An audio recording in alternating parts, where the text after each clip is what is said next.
I got these two great tennis players. All we need is a club. Everything to go from prodigy to pro. Raise your hands, Serena.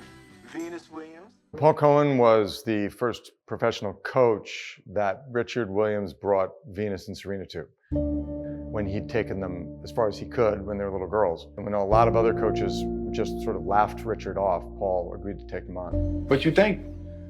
Nobody's taking that bet. Tennis takes expert instruction. It takes families with unlimited financial resources. It's like asking somebody to believe that you got the next two Mozarts in your house. Paul, appreciated a few things. I mean, the sheer athleticism of these two young girls and the distance Richard had brought them from, self-teaching, teaching his kids by himself. That was super impressive. And I think also seeing the relationship that this father had with these girls and the determination that he had, bringing these kids, training them in Compton on a public tennis court and bringing them into an all-white sport, basically. I think Paul was impressed and intrigued. All right, so tell me your names again. I'm Venus. I'm Serena. So what'd you think? You approach it a little differently when you're playing a real person to a fictional character. And first of all, you have generally, there's material you can look at to tell you who your character is, as opposed to having making it up yourself. So in this case, I always start with research, reading books, anything I can about the subject matter.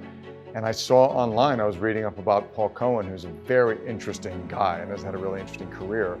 And I found an email address, so I just emailed him and said, I'd love to talk to you. And he was just incredibly generous and informative. I know what your dad wants, but what about you? Well, I want to win the Wimbledon as many times as anyone's ever won it. You think you can do that? Every American player got good following this path. We're gonna do this a different way. When I read the script, I thought I knew a fair bit about Venus and Serena because I'd followed their careers, and how could you not? And I knew that Richard Williams had coached them, but when I read this script, if you just handed me the script, I would have said it was fiction. I had no idea the depth of that relationship. I did not know the story about Richard Williams getting this idea 2 years before his daughters were even born, after watching a tennis match and saying, we're gonna have 2 more kids, and he wrote a 78-page manifesto, a plan for exactly how he was gonna make them the number 1 and number 2 tennis players in the world. It was a prophecy. I didn't understand the degree to which this family really got behind this project of fulfilling this dream for these 2 extraordinary women. It really was, that's what the film is. It really is a family love story. And this child gonna be playing when your old ass and me gonna be in the grave. When she had said something, we done told you what's happening. You are dealing with a little black kid. Let her be a kid. Now she done answered it with a lot of confidence. When you meet Will Smith, he's exactly like what you think he would be like. I mean, he's got this kind of joyous spirit and ebullient personality. He's incredibly generous, and everybody in his orbit feels seen and valued and heard and all that. So he creates this great working environment. The trippiest thing for me was we'd be playing around and joking, and it'd be time to work on a scene, and he would just morph into Richard Williams. Oh, okay. Yeah. Okay.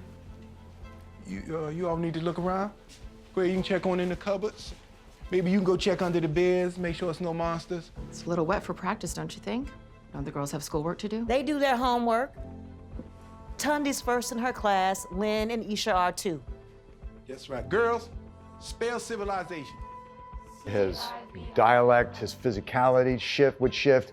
Everything just would become this other person that was Richard Williams, and it had all of that life force that is Will Smith, because Richard Williams has an equally strong life force. But it was amazing to watch him. Like the first, rehearsal we had, I was like, oh, okay, that's how this is going. You want to check on the kids? Let's check on the kids. We got future doctors and lawyers, plus a couple tennis stars in this house. Now, I understand you got to do your job, even if some crazy-ass neighbor do call talking foolishness. And I don't even mind you saying we hard on these kids. You know why? Because we are. That's our job, to keep them off these streets. One of the things that makes King Richard really special as a sports movie is it satisfies all of the things you want from a sports movie, but it also defies a lot of the conventions, and it's full of surprises and nuance, and things don't go the way you think they're going to go. I mean, of course, we all know where they ended up, but this really is, you know, the story of the beginning for Venus and Serena, and it defies convention, you know, without spoiling anything. So, and it has genuine emotional grit. You know, it is intensely spiritually uplifting, but there's some tough moments in it that feel really emotionally honest, and you know, you don't always get that in sports films that are, you know, sort of have a heroic, iconic figure at the center of it.